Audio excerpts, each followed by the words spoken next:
Kimi ne s'attendait pas à la paix, mais pendant quelques heures ce matin-là, elle eut l'impression de l'avoir trouvée. Plus de cartons à porter, plus de colocataires qui claquaient les placards, juste elle, une tasse en céramique qu'elle possédait depuis la fac, et le bourdonnement discret d'un réfrigérateur qu'elle ne partageait pas. Elle n'avait même pas encore acheté de rideaux. La lumière pénétrait par les fenêtres, éclairant le parquet comme s'il était à sa place, comme elle. La maison n'était pas grande, 3 chambres, 2 salles de bain, un jardin modeste avec assez de place pour des herbes aromatiques et des tomates, peut-être même un citronnier si elle parvenait à le préserver. Mais elle lui appartenait, achetée avec l'argent qu'elle avait économisé pendant 13 ans, dollar par dollar, quart de travail après quart de travail. Pas de prêt, pas de co-signataire, pas de raccourci. Et puis son téléphone a sonné. Papa, 8 heures, 3 heures du matin. Il faut qu'on parle de la maison. Appelle-moi dès que possible. Au début, elle pensait que Miguel Herrera, son père, voulait peut-être venir la voir. Il n'avait pas dit grand-chose quand elle lui avait annoncé la fermeture. Sa mère, Carmen, non plus. Juste un vague, tant mieux, Kimi, puis le sujet a changé, sa sœur peinait toujours à trouver un appartement en centre-ville. Esperanza avait 2 ans de moins, était diplômée en histoire de l'art, sans emploi, mais avait des milliers d'admirateurs pour son esthétique de fille douce. Elle vivait chez ses parents et semblait toujours attendre que la vie lui fasse une place, et c'était toujours le cas. Kimi posa sa tasse et l'appela. Son visage apparut, ridé et indéchiffrable à l'écran. Pas de sourire, pas même un salut. Nous en avons discuté, dit-il, et nous pensons qu'il serait plus juste qu'Esperanza ait la maison. Kimi cligna des yeux. Quoi? Elle croule sous les dettes étudiantes. Tu t'en sors bien, Kimi. Tu pourrais facilement acheter une autre place. Ça a atterri lentement, pas comme un coup, plutôt comme une pression sourde sur la poitrine qui ne disparaît pas. On t'a élevé, a-t-il ajouté d'une voix ferme. Il est temps de rendre à la famille ce qu'elle a reçu. Kimi n'a pas répondu tout de suite. Écoutez simplement son père respirer à l'autre bout du fil. Cette inspiration régulière et rythmée, comme s'il se préparait à une dispute. Mais elle ne l'a pas fait. Pas encore. Esperanza était toujours celle qui avait besoin d'être secourue. Des frais de scolarité en retard? Ils les ont pris en charge. Des pleurs pendant les examens finaux? Elle s'est envolée pour Paris pour y trouver une clarification artistique. Quand elle a eu un accident avec la première voiture qu'on lui avait achetée à 16 ans, on lui en a donné une autre. Kimi a pris le bus jusqu'à 23 ans. Tu es dans la tech, a-t-il poursuivi. La cybersécurité, c'est ça? Tu gagnes bien ta vie, et Esperanza est dans une situation très délicate en ce moment. Une situation délicate, demanda Kimi. Elle essaie de construire quelque chose, et elle ne peut pas y arriver sans fondation. Cette maison pourrait bien être celle qu'elle désire. Avant qu'elle puisse parler, le visage de sa mère se joignit à l'appel. Carmen Herrera, toujours en robe de chambre, toujours avec ce ton doux qui faisait toujours paraître poli les pires choses.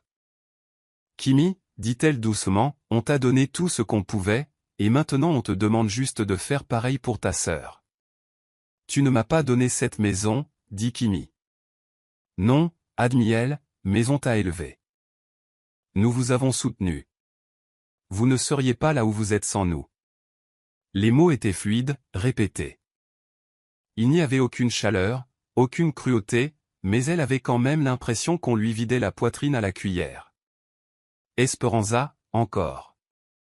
Kimi repensa à toutes les fois où elle avait demandé de l'aide quand elle était plus jeune. L'argent pour les livres, l'aide au loyer, une co-signature, tout cela a toujours eu la même réponse. Nous donnons la priorité à l'éducation d'Esperanza pour le moment. Elle a fini par arrêter de demander, et a appris à survivre grâce aux pourboires et aux nouilles instantanées. Elle avait 34 ans. Elle avait signé l'acte, versé la compte, réglé les charges, déménagé les meubles à la main. Et les voilà, souriant gentiment, en train de sculpter la seule chose qu'elle avait construite toute seule. Tu es égoïste, dit sa mère. C'est ce qui la blessa, pas la demande, ni même la supposition, mais le mot « égoïste », comme si choisir de conserver ce pourquoi elle avait travaillé était une sorte de trahison. Puis son père se pencha, le visage durci. « Tu as une obligation morale envers cette famille. » Kimi n'a pas crié. Elle n'a pas donné d'explication. Elle a simplement raccroché, non pas par colère, mais parce qu'elle savait que si elle continuait à les écouter, elle risquait de ne plus jamais leur adresser la parole. Une semaine plus tard, un coursier frappait à sa porte. Des documents juridiques. Ses parents, Miguel et Carmen Herrera, la poursuivaient en justice. Lorsqu'elle ouvrit l'enveloppe, elle ne ressentit aucune surprise. Pas vraiment. C'était plutôt une confirmation, comme si ce qu'elle avait toujours craint en secret s'était enfin mis par écrit. Plaignant, Miguel et Carmen Herrera. Défendeur, Kimi Herrera. Réclamation pour défaut de remboursement de dette familiale. Réparation demandée, transfert de propriété immobilière à Esperanza Herrera, prise en charge des mensualités hypothécaires restantes, indemnisation financière pour préjudice moral. Une somme de $289 000 était même jointe. Apparemment, c'est ce qui lui a coûté son éducation. Kimi s'assit par terre dans son salon et laissa le silence s'installer autour d'elle. Les murs étaient encore nus. Elle n'avait même pas encore accroché un seul tableau. La maison ne lui semblait plus être la sienne. Elle lui semblait une preuve. Il disait qu'elle leur devait de l'argent, car elle n'aurait pas réussi sans leur investissement initial, comme si sa vie était un portefeuille qu'ils avaient le droit de gérer, comme si l'amour avait toujours été accompagné d'une facture, simplement retardée. Mais ce n'est pas ainsi qu'elle s'en souvenait. Kimi a commencé à travailler à 16 ans. Son premier emploi a été de livrer des pizzas. Puis elle a emballé des courses, nettoyé des cinémas, passé un été à trier le courrier perdu à la poste. Elle faisait tout ce qui lui permettait de survivre. À 18 ans, elle était seule. Elle n'allait pas au bal de promo. Elle économisait pour s'acheter une Honda de 1998 avec 320 000 km au compteur et un rétroviseur manquant. Elle a vécu dans des studios qui sentaient l'eau de Javel et le désespoir, a fréquenté un collège communautaire, puis a suivi des cours du soir de codage. Plus tard, un camp d'entraînement, puis une certification, puis une autre. Ce n'était pas de la magie. C'était la corvée. Pendant ce temps, Esperanza était en Italie, en quête de sa propre personne. On la disait sensible, artiste, pleine de potentiel. Elle a étudié l'histoire de l'art dans une université privée, a passé ses vacances de printemps à Lisbonne et ses étés à Vienne. Les parents de Kimi ont tout payé, les frais de scolarité, le loyer, les vacances, et même les vêtements qu'elle portait pour ses séances photos. Kimi n'était pas jalouse. Elle se tut. Elle se souvenait encore d'avoir envoyé un courriel à sa mère en première année, lui demandant si elle pouvait l'aider à acheter un manuel de structure de données à $120. Sa réponse arriva le soir même. Nous concentrons actuellement notre soutien financier sur Esperanza. J'espère que vous comprenez. Elle l'a compris. Et elle cessa de poser des questions. Mais malgré tout cela, elle ne s'attendait pas à ça, ni à un procès, ni à l'accusation de leur devoir sa maison parce qu'elle avait enfin construit quelque chose qu'ils n'avaient pas touché. Car c'est bien de cela qu'il s'agissait, n'est-ce pas? De contrôle.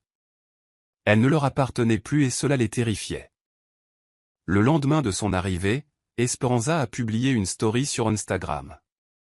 Il s'agissait d'une photo d'une cuisine ensoleillée, avec du carrelage blanc style métro, des robinetteries en laiton et de petits pots d'herbe soigneusement alignés sur le rebord de la fenêtre. La légende disait, « J'ai hâte de faire de cet endroit mon chez-moi. Je suis tellement reconnaissante envers ma famille qui se bat pour ce qui est juste. » L'image n'était pas celle de la cuisine de Kimi. Ce n'était même pas une vraie annonce. Elle a fait une recherche inversée sur Pinterest. Mais les commentaires ont afflué. Tu le mérites, ma belle. Une vraie reine à son château. Je suis si fier de toi pour avoir tenu bon. Kimi n'a pas répondu. Elle n'a rien posté. Que dire? Esperanza savait qu'elle avait acheté la maison seule.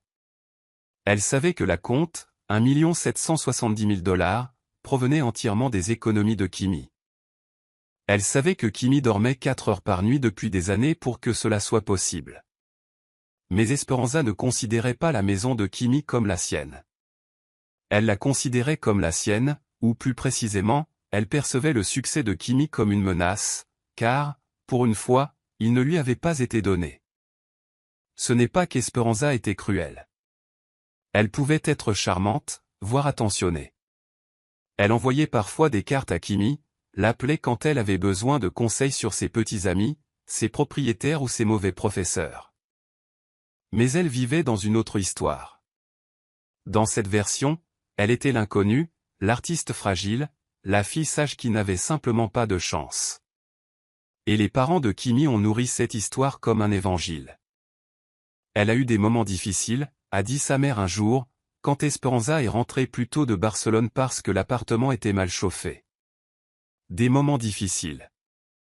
Pendant ce temps, Kimi était elle aussi contrôlée par le fisc parce qu'elle avait accidentellement déclaré une déclaration de revenus indépendante au lieu de W.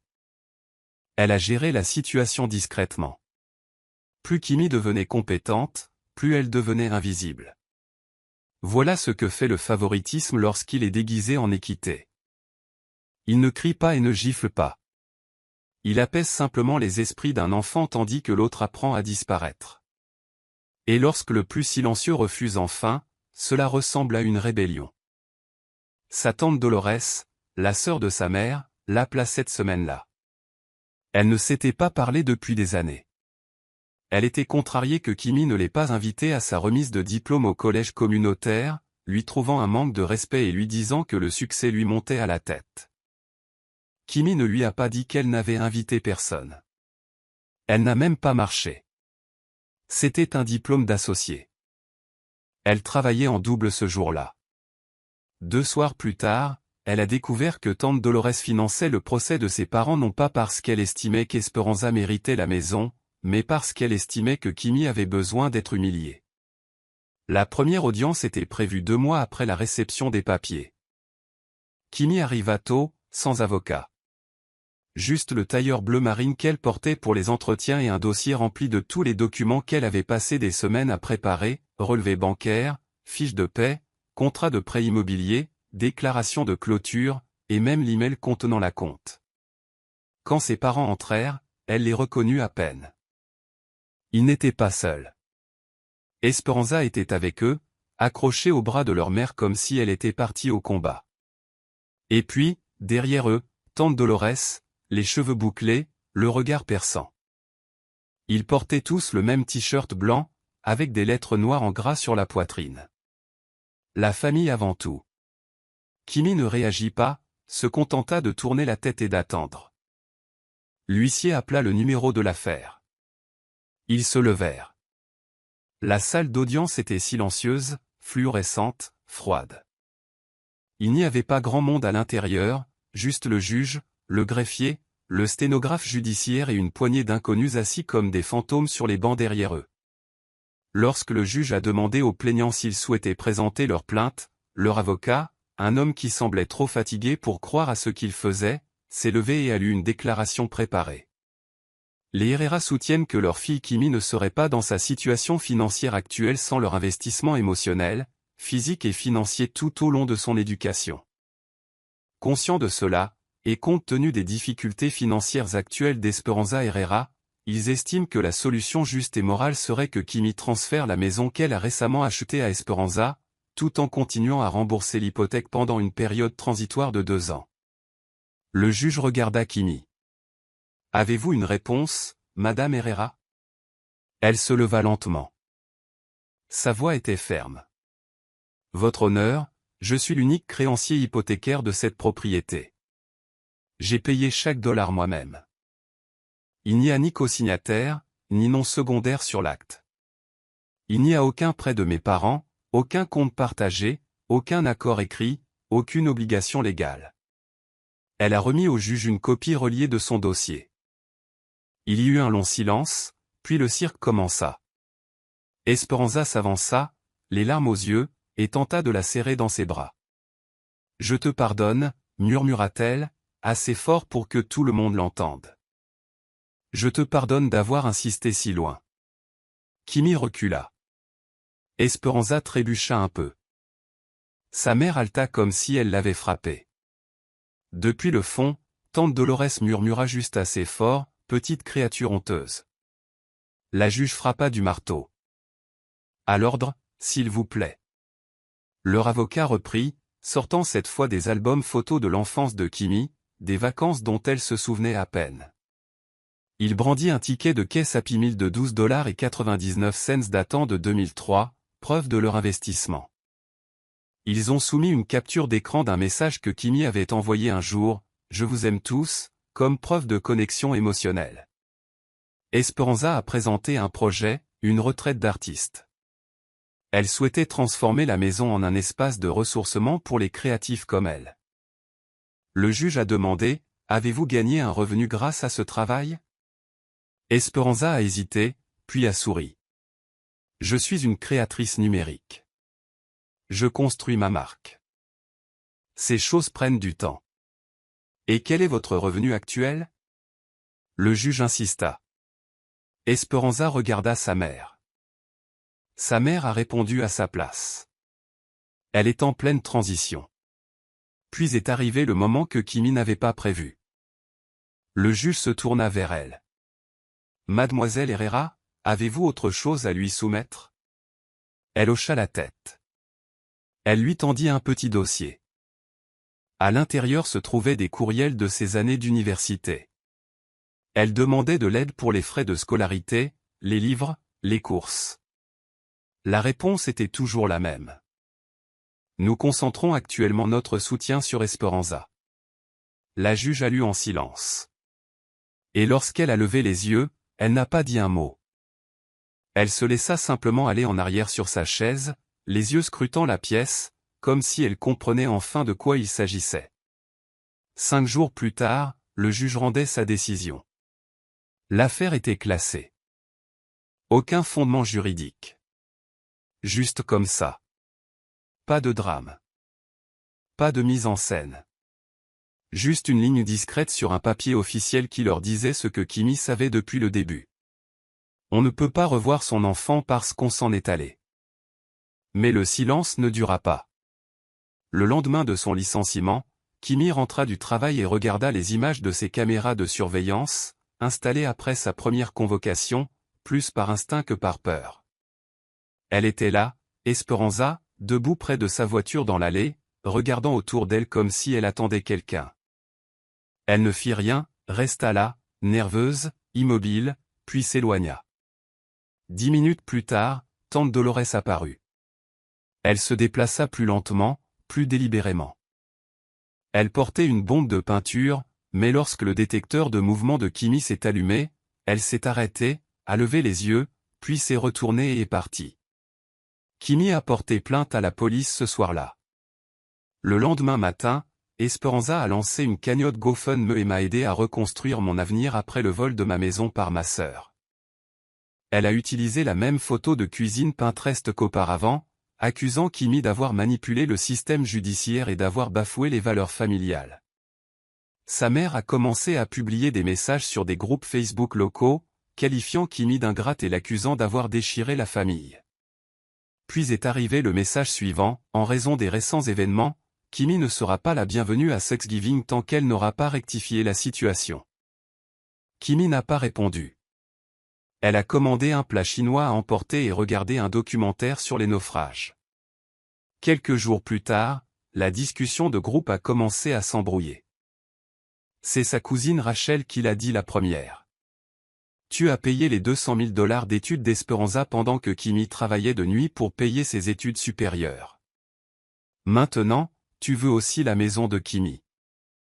Puis un autre cousin intervint. Tu te souviens quand j'ai demandé $200 pour acheter des manuels scolaires et que tu as dit que le budget était serré, mais que tu as acheté un MacBook à Esperanza la même semaine?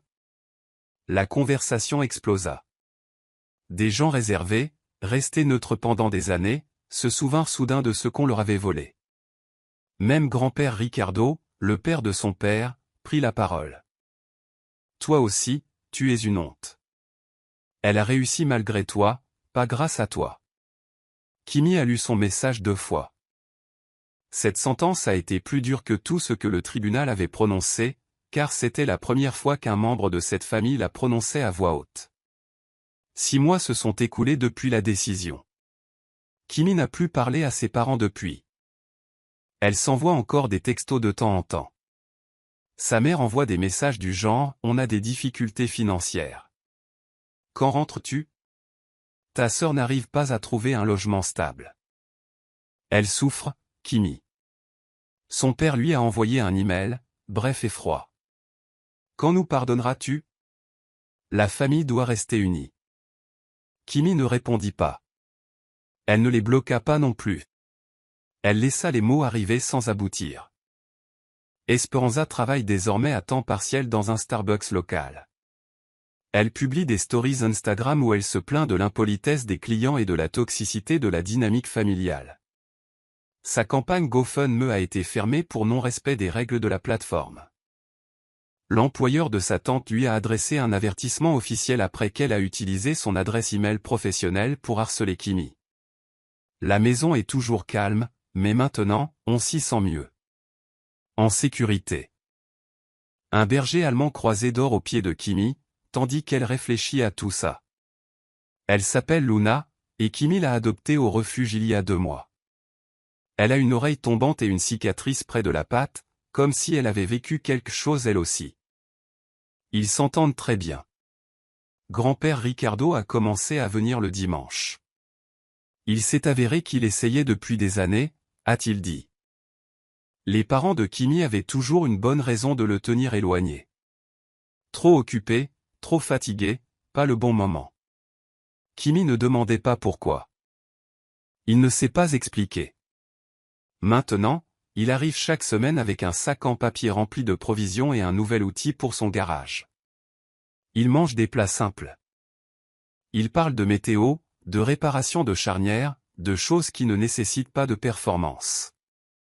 La semaine dernière, il lui a apporté une photo qu'elle ne l'avait jamais vue à sa remise de diplôme. Elle ne l'avait invité ni personne, mais il était là, tout au fond, les mains dans les poches, à regarder derrière la clôture. « Tu ne m'as jamais manqué, dit-il. Je n'avais juste pas le droit de m'approcher. » Puis il la regarda dans les yeux et ajouta « Je suis fier de toi, Kimi. Tu ne les as pas laissés prendre ce qui ne leur appartenait pas. » Elle n'a pas pleuré, a juste hoché la tête, lui a servi du café et s'est assise avec lui tandis que le soleil se couchait sur le jardin. Parfois, elle ressent encore le besoin de s'expliquer, d'envoyer un long message, de tout raconter, chaque faveur non payée, chaque blessure silencieuse, chaque fois qu'elle a choisi de ne pas crier. Mais Luna se blottit alors près de la porte de derrière, la lumière s'estompe doucement sur le plancher, et elle se souvient. Elle ne doit d'explication à personne pour avoir si bien survécu, pas même à ceux qui l'ont élevée. Elle garde l'acte de propriété dans un tiroir près de la fenêtre. Ce n'est pas seulement une maison. C'est la preuve qu'elle est partie, qu'elle est restée dehors et qu'elle n'est pas revenue pour qu'ils l'aiment. Elle est revenue pour qu'ils arrêtent de mentir. Salut les amis, merci beaucoup d'avoir regardé jusqu'au bout. N'oubliez pas d'aimer, de commenter et de vous abonner. À bientôt.